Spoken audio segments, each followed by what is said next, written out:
વડોદરાની માંજલપુર વિધાનસભાની પેટા ચૂંટણી માટે મતદાન શરૂ થઈ ચૂક્યું છે। આજે સવારથી મતદારો મત આપવા માટે મતદાન કેન્દ્રો પર પહોંચ્યા।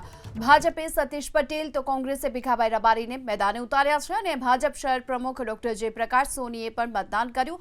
વધુ વિગતો મેળવીએ સંવાદદાતા લોરેન્સ પરમાર આપણી સાથે જોડાઈ ચૂક્યા છે। લોરેન્સ, આજે વહેલી સવારથી જ કયા પ્રકારનો મતદાનનો ટ્રેન્ડ રહ્યો?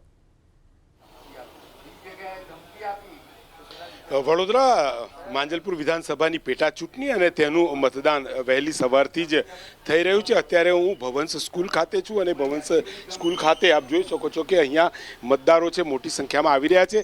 કોંગ્રેસના ઉમેદવાર ભીખાભાઈ રબારી મતદાન કરીને બહાર આવ્યા છે, તેમની સાથે વાત કરીશું। મતદાન કર્યું, શું કહેશો? તમે પણ મુદ્દાઓ તો ધ્યાનમાં રાખ્યા જ હશે વિસ્તારના, શું કહેશો? મતદાન તો મારી ફરજ છે, બધાની ફરજ છે।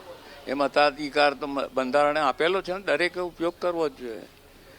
હવે જે 10-15 દાડા હું આ ફેરણી દરમિયાન મેં જોયું, લોકોની વચ્ચે ગયો, ત્યાં એટલી બધી વેદનાઓ છે। બધાના ઘરમાં પાણી નથી, ગંદુ પાણી છે, બહારથી પાણી લાવીને પીવું પડે છે, રસ્તા ખાડા પડી ગયા છે, બધી રીતે આ પ્રજા ત્રસ્ત છે।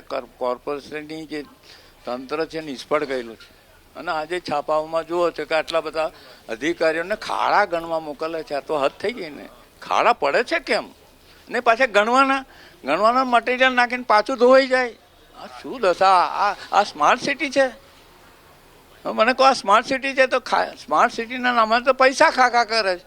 હવે અત્યારે તો વડોદરાની અંદર એ પરિસ્થિતિ થઈ છે કે આ ગંદુ ગોબરું શહેર છે। હવે મગરો જ અંદર કંટાળી ગયા, લટાર મારવા નદીના કિનારા ઉપર આવી જાય છે। આ કેટલી દશા છે!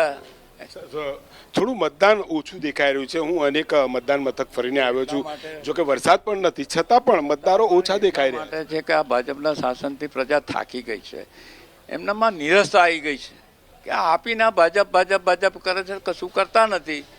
એટલે અમે તો પ્રયત્ન કર્યો છે વધારેમાં વધારે મતદાન થાય એવા અમારા પ્રયત્નો તો છે જ, અને બપોર પછી સાંજ સુધીની મતદાનની ટકાવારી વધારવાનો અમે પ્રયત્ન કરીશું। શું અપીલ છે મતદારોને? એટલા માટે કે આજે ભાજપે આ એક ચક્રી શાસન થયું છે અને એ બેફામ થઈ ગયા છે દરેક રીતે, તો એક તક મને પણ આપો જેથી કરીને વિરોધ પક્ષની ભૂમિકા બજાવી શકું। બધા જ ધારાસભ્યો હમણાં છે, વિરોધ પક્ષની ભૂમિકા કેવી રીતે?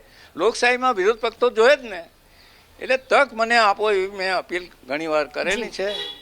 એટલે મને લાગે છે કે પ્રજા આ સ્વીકારીને વધુમાં વધુ મતદાન મારા તરફે કરીને મને જીતાડશે। જીતનો વિશ્વાસ વ્યક્ત કર્યા છે ભીખાભાઈ રબારી, કોંગ્રેસના ઉમેદવાર છે।